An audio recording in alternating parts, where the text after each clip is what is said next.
I got some comments on my last stream, so I'm going to try and keep a more consistent radio voice so people can hear me better. Last time I did an Xbox Series 2 controller, fixing that. It had some pretty bad joystick drift. Uh, just as a for fun, I'm actually getting another one of those in like a day or two, so I'll probably fix that one on stream. It's going to have a different issue, so I'll have something a little different to fix. But this week, just pulling off of my pile of broken things that I've been meaning to fix, I've got a Logitech G700 wireless gaming laser mouse.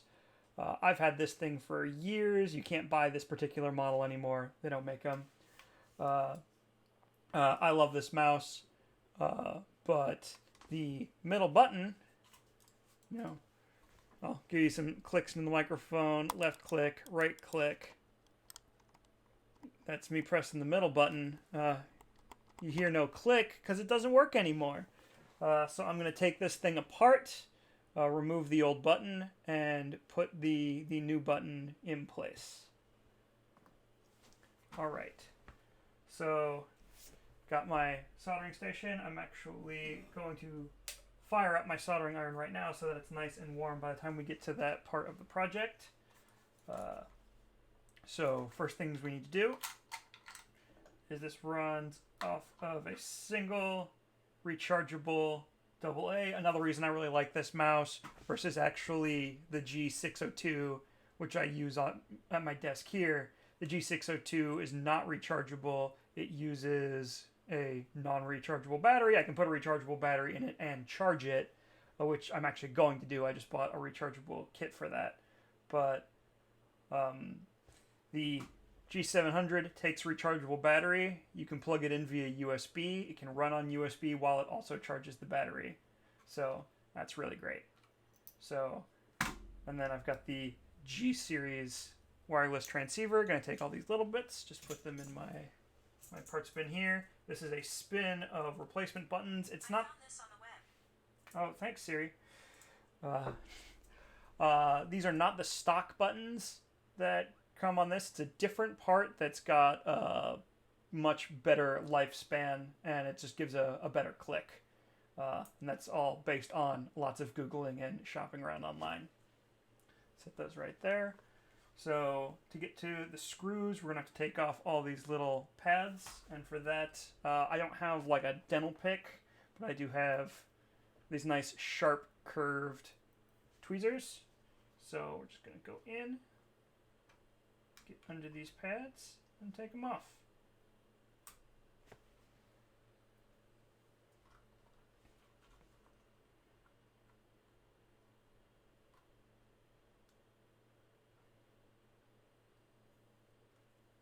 So you can't really see what I'm doing with these off camera. I can't move my camera right now because I don't have a good mount. I should have a better one for next stream. But I'm just kind of sticking them on the flap, but just off camera.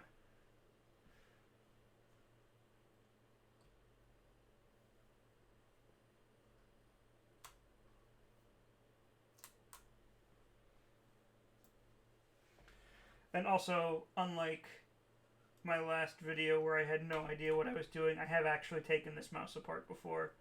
So, should be a lot faster and easier going. Alright, so now I got these little Phillips head screws. Gonna pull out again my little electric screwdriver. See if I can find the right bit. I think probably this 0.0. Yeah, this is the right guy.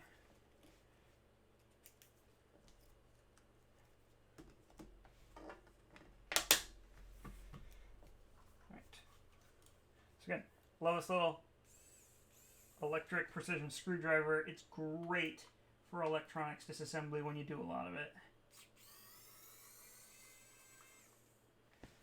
I've been using this for a little bit now. First project I did with this screwdriver was replacing my wife's laptop screen, and man, This thing is great for disassembling computers.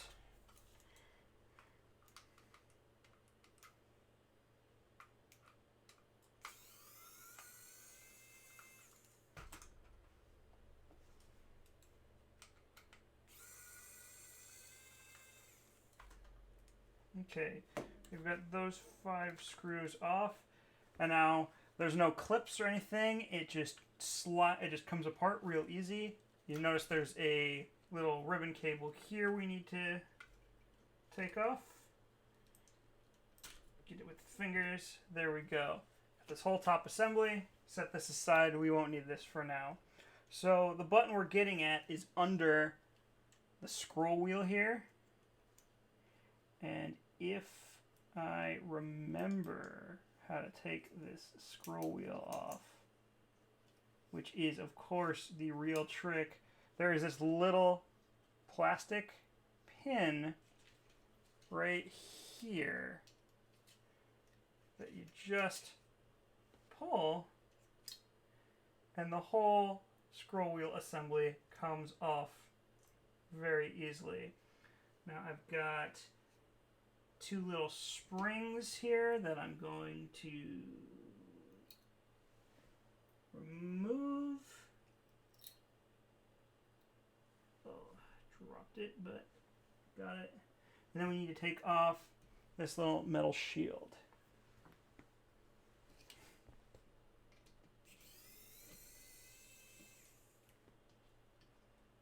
I think this is a different kind of screw than the ones I've already removed, so we gotta start somewhere a little different, which is fine. I got lots of places for it here.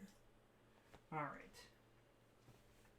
So now we just need to remove this little button here. Like, you can feel if you press down on it, there's just nothing there anymore. I think there's a piece of Captain tape over this,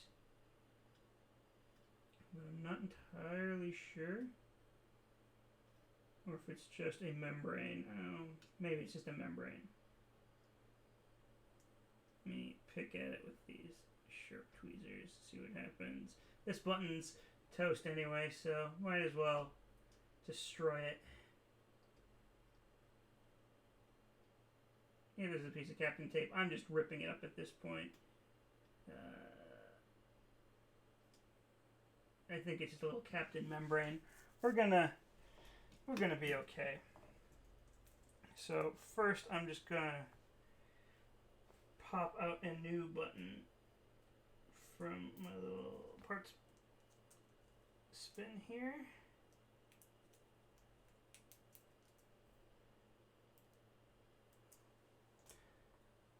Oh. Dropped it in my little compartment that I never use. Now, yep, you can't really hear it. It's quiet, but I'm just squeezing it with my thumb, and there's a real good click on that button. So we've got these 4 little solder points. I have a very fine tip soldering iron. I don't know that it's going to be the best tool for removing this, so we might have to use a little bit of brute force. But what I'm going to do is first I'm going to see if I can just kind of wedge a little bit here. I think what I'm going to have to do is just tin my soldering iron a little bit. I don't do a lot of surface mount repairs, so if I did, I'd be using a better tip. But basically, I think I'm just going to get both sides of this hot and try and pry it up with my tweezers.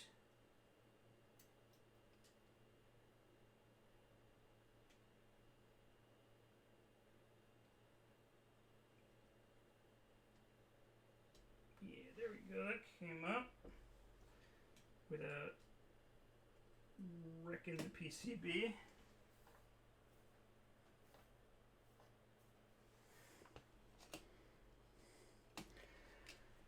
Sorry, I can't zoom much more. I'm just using a simple Brio webcam, so it's high resolution and you can get a fair amount of detail, but I don't have like a nice lens or anything to zoom in on the action. This angle is going to be a little trickier just because I'll do it from this way. It won't be as nice to watch, but I will not risk burning any plastic components. So just putting the hot solder on this component's legs.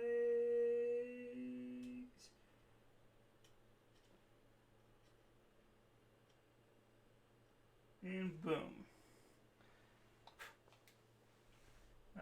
Looking at this, is that a ripped up trace? That's not a ripped up trace. Okay. So let me inspect, make sure I didn't destroy anything here. It looks like it is all good. Plus these switches have nice redundant connections in case I lifted a single pad. So I'm just going to put a little bit of hot solder on these pads.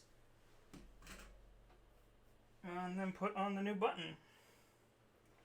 This is a much faster disassembly and repair than an Xbox controller, that's for sure.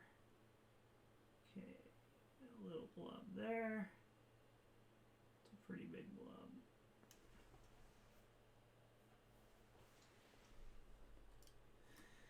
In case you're wondering, yes, I do use a wet sponge on my soldering iron right now. I am probably going to buy one of those little copper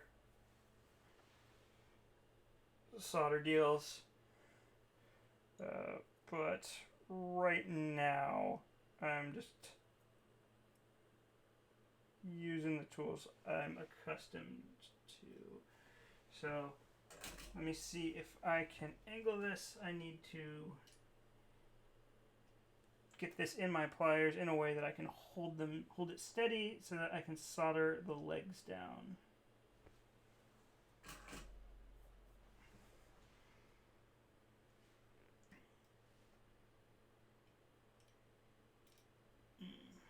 Nope.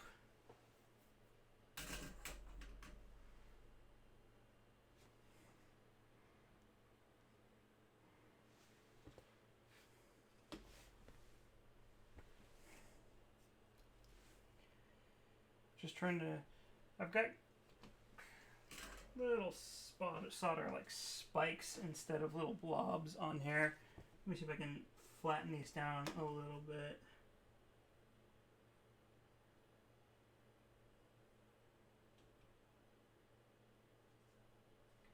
Oh jeez, that ball went where it should not go, into the little spring hole. But that's why we've got pliers.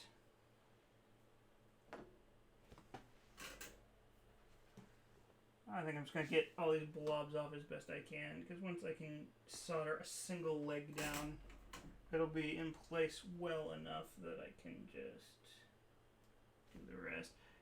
There's a ton of flux on this board, because every time I touch these solder balls, they just roll right off.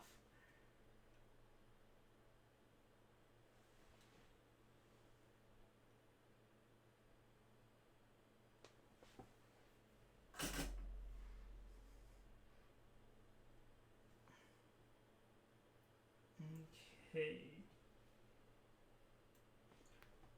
Now it's laying nice and flat. Let's get this into place.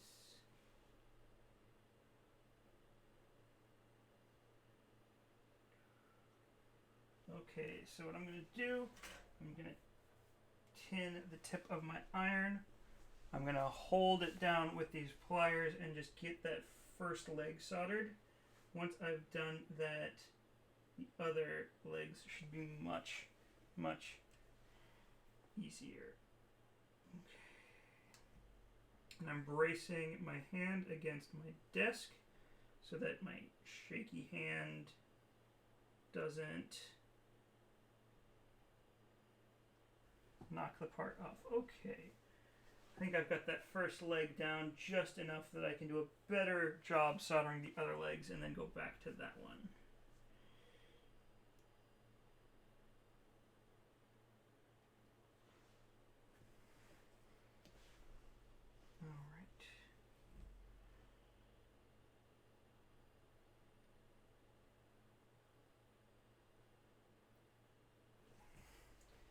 That leg didn't solder up super great, but it also didn't solder really bad, so I think it should be fine. Get this last leg here. I realize I'm not on camera very well. Okay. Okay, there we go. Actually, I'll go back to that first leg and just give it a good ball of solder. There we go. All right. That is all the actual soldering repair we need to do on this bad boy. So what we want to do is put the shield back in place, then the springs, and then the wheel assembly, and then we can just plug it into the computer that we're testing on right now and see that it works.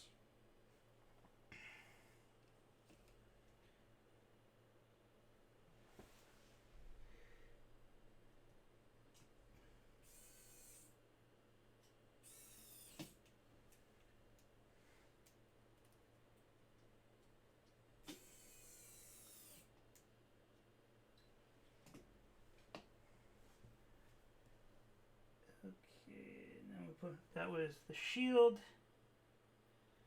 Very carefully put the springs back.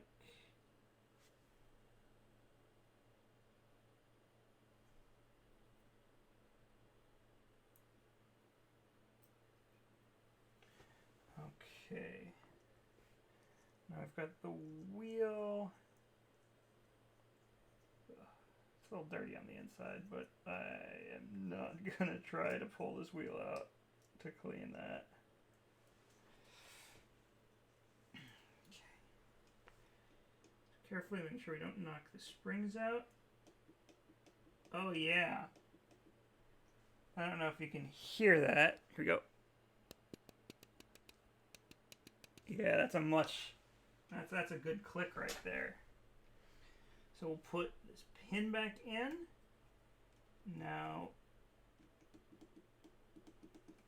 that doesn't go anywhere. So let's take this, that's my active mouse. Let's take this faceplate. Got to plug the ribbon cable back in.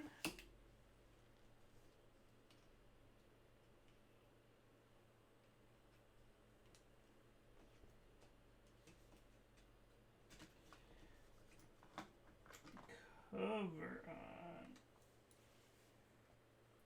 And just for the sake of testing, I'm going to pop in this battery. I think this battery has a bit of life left in it. I'm going to plug in this mouse to my computer.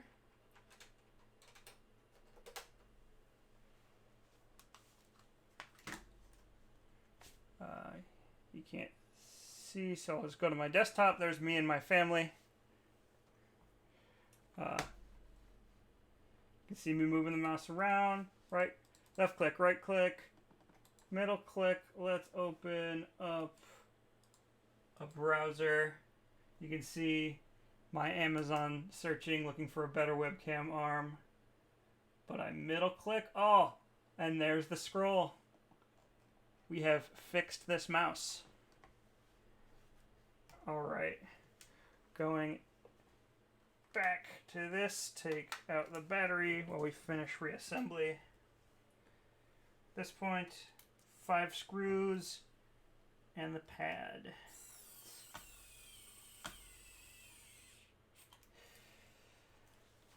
I know the motor on this thing doesn't sound super great. I actually just charged it. It's just not very high torque.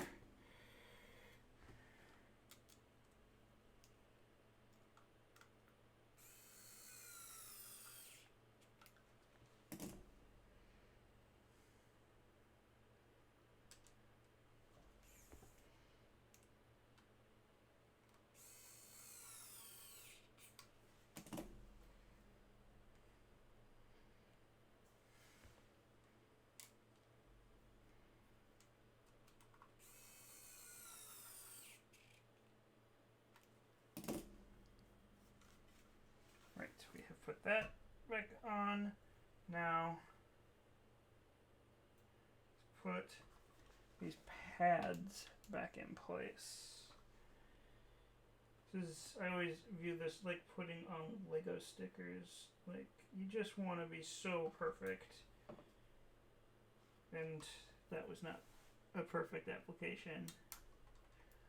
I will remove the pliers and use my fingers, just because I can be way more exacting with my fingers. There we go. So, if you're wondering why it is that I chose to fix this mouse as opposed to, buy another G602, those usually go on sale for like 25, 30 bucks. I've had this mouse for a long time. It's dirty, but it's mine. But my big motivation is just keeping things out of the garbage heap. Everything on this worked except for that middle button. It's great to carry around with my laptop. And I really just want to, help reduce electronic waste where I can. It's one of the reasons I decided to start fixing things on camera. It gives me an excuse to fix more things, and anyone who's watching this, which I can see is concurrently 0 people right now, you might learn a bit on fixing basic electronic stuff, and in turn you can help save e-waste.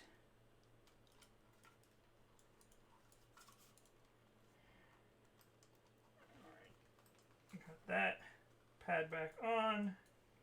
Get this last big boy in place.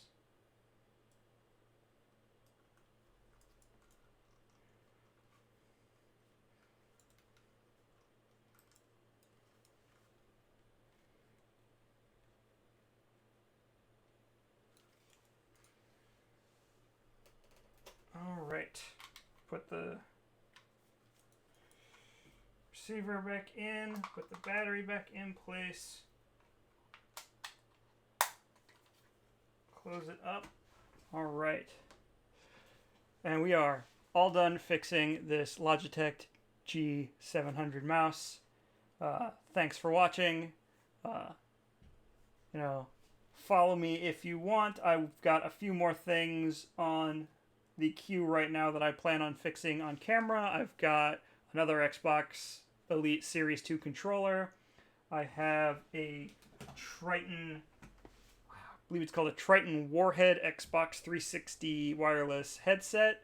I use it for my TV upstairs, but it doesn't want to turn on right now. I have no idea what's wrong with it other than it doesn't turn on. I think there's something wrong with the power button. Because I've otherwise gotten the lights on it to fire up when I swap the battery, but it doesn't want to turn on. So, that'll be fun.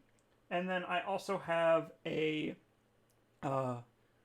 Raspberry Pi built into a Game Boy that I'm going to be upgrading with a new screen. So I'm actually going to have to, Dremel out a new faceplate, install a new screen, put in some 3D printed parts, and then replace one of the boards on it that has an HDMI port, replace that with a volume dial, because I'd rather have a volume dial than an HDMI port. Those are my upcoming projects I plan on doing on stream, so, throw me a sub if you feel so inclined. Otherwise, just follow. I'm doing this for fun. Thanks, everybody.